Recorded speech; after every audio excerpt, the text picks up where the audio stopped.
안녕하세요. 오늘은 동물 관련 직업에 대해서 알아보겠습니다. 이 영상에선 약 40가지 이상의 직업에 대해 알려드리겠습니다.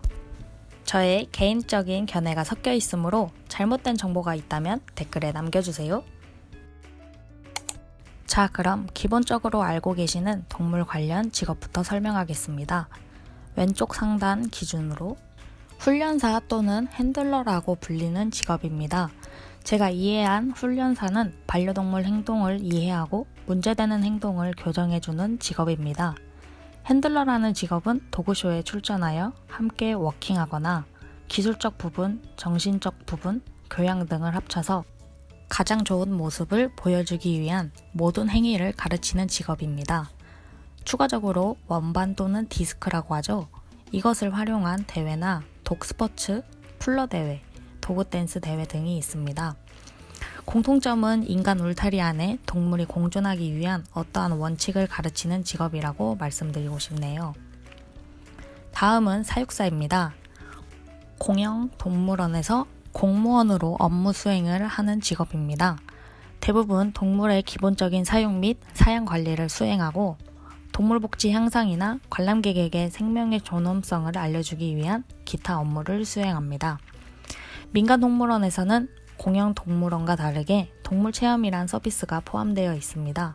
그렇기 때문에 사육사의 기본 업무와 목표는 같지만 부가적으로 수행해야 할 업무가 많아지게 됩니다. 예를 들어 토끼에게 줄 당근을 하루에 20개 만든다든지 동물을 체험할 때 동물이 다치는지 혹은 관람객이 다치는지 항상 예의주시하는 것들이 있습니다. 다음은 펫샵 운영 관련 직업입니다. 생후 1개월에서 4개월 사이의 어린 강아지나 고양이, 햄스터, 토끼, 파충류, 특수동물 등을 판매할 수 있고 대부분은 강아지나 고양이를 판매하는 직업입니다. 개인적으로 생명을 사고 파는 과정이 있기에 판매란 단어가 어울릴지는 모르겠지만 아무튼 펫샵을 운영하면서 동물의 사료부터 하우스, 목줄, 기타 부수적인 물품을 판매하는 직업입니다. 현재 개인적으로 펫샵을 운영하려면 필요한 자격증이 있는지는 모르겠지만 운영하기 위한 필요한 설비가 있으니 참고하시길 바라겠습니다. 펫시터라는 펫시터라는 직업입니다. 펫시터는 반려동물을 뜻하는 펫과 돌보는 직업을 말하는 시터의 합성어로서 주인 대신 반려동물을 일정 금액을 받고 일정 시간 돌봐주는 사람을 말합니다. 보통 시간적 여유가 많은 사람이 하고 메인 직업보다는 서브 직업인 아르바이트의 의미가 조금 더 큰 것 같습니다. 다음은 브리더입니다. 영양학, 생리학, 질병학 등의 전문적인 지식이 필요하고 동물의 건강과 복지권을 존중한 상태로 번식을 하는 직업입니다. 하지만 번식만을 위한 농장을 운영하는 직업도 브리더라고 부르기도 합니다.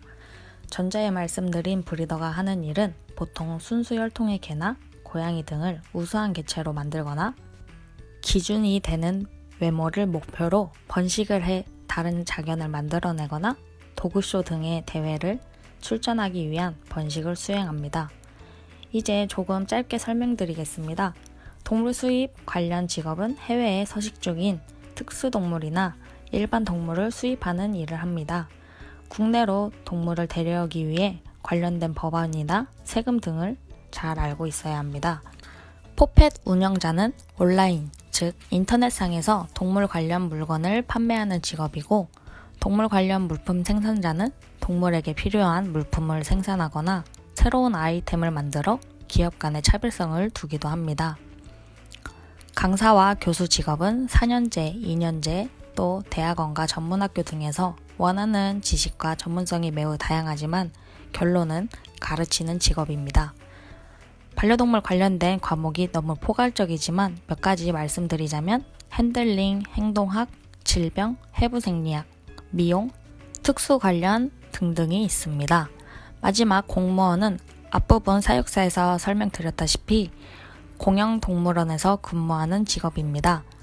서울대공원, 어린이대공원, 청주, 전주 등 각 지역 이름을 붙인 동물원이 공영동물원입니다. 이번엔 미용입니다. 애견 미용사는 동물의 미용과 청결을 위한 직업입니다. 이 직업은 동물에 대한 전문적인 지식과 미용 기술을 가지고 있어야 합니다. 왜냐하면 각 동물의 품종의 외모를 최대화하기 위한 미용 방법이 달라질 수 있기 때문이지요. 예를 들어 골격의 차이나 털의 종류 등에 따라 털을 미는 기계의 클리퍼의 방향이나 가위를 사용해 미용을 하는 시저링 방법이 달라질 수 있습니다. 또 이 직업은 장시간 서 있어야 하므로 기본적인 체력이 필요하고 미용을 무서워하거나 또 싫어하는 강아지 성격에 따라 잦은 상처가 생길 수 있어 기본적으로 애정이 있어야 합니다.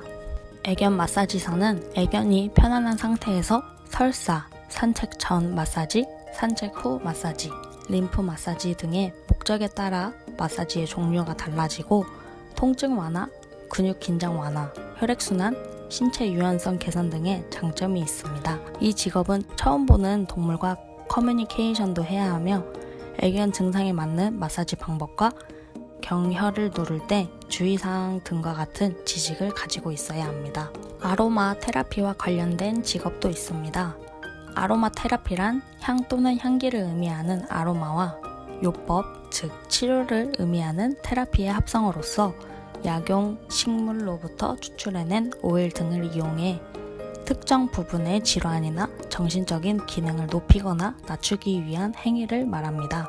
보통 아토피나 피부 질환이 있는 강아지들에게 자주 쓰이는 것 같은데 반려견과 반려인이 함께 쓰는 아로마 테라피 제품을 직접 만드는 공방이나 또 가정을 방문해서 서비스를 제공하는 직업도 있습니다. 반려동물 천연 비누를 제작하는 직업도 있습니다. 아로마 테라피와 비슷한 개념으로 생각하시면 될 것 같습니다. 다음은 장례 파트입니다. 애견 장례 지도사는 반려동물의 마지막을 함께하는 장례 전문가를 말합니다. 동물의 종과 무게에 따른 연습, 입관 절차, 또 화장 후 진행하는 순서, 그리고 종교에 따른 장례 절차를 배우는 자격증이 필요합니다. 또 슬픔이 아물지 않은 유가족을 위한 위로와 공감하는 자세도 필요합니다. 요양 지도사라는 직업도 있습니다. 자격증에서 본 것 같은데 다시 제대로 된 정보를 전달하려고 하니 정보가 잘 안 나옵니다. 사람과 같이 나이를 먹고 거동이 불편한 반려동물을 위한 어떠한 케어나 돌보는 방법을 알려주는 직업입니다. 다음은 양모 인형 공예사입니다. 양모 펠트나 반려동물의 실제 털을 가지고 소중한 반려동물의 모습을 간직하거나 추억을 잊지 않고 슬픔을 달래기 위해 예약 주문 제작 형태로 일을 하는 직업입니다. 반려동물의 특징이나 모습을 재현하기 위해 오랜 시간이 걸리는 만큼 금액도 천차만별 같습니다. 마지막 반려동물 팝 아트입니다. 보통 연인들의 기념일 선물에 자주 등장하는 그림입니다. 주문자가 작업자에게 사진을 전송하고 중간중간 마음에 드는 부분을 수정하면서 원하는 그림을 받을 수 있고 또 소규모나 팝아트 클래스, DIY 같은 공방을 운영하면서 밑그림 작업이나 채색, 코팅 작업 등의 과정을 알려주어야 합니다.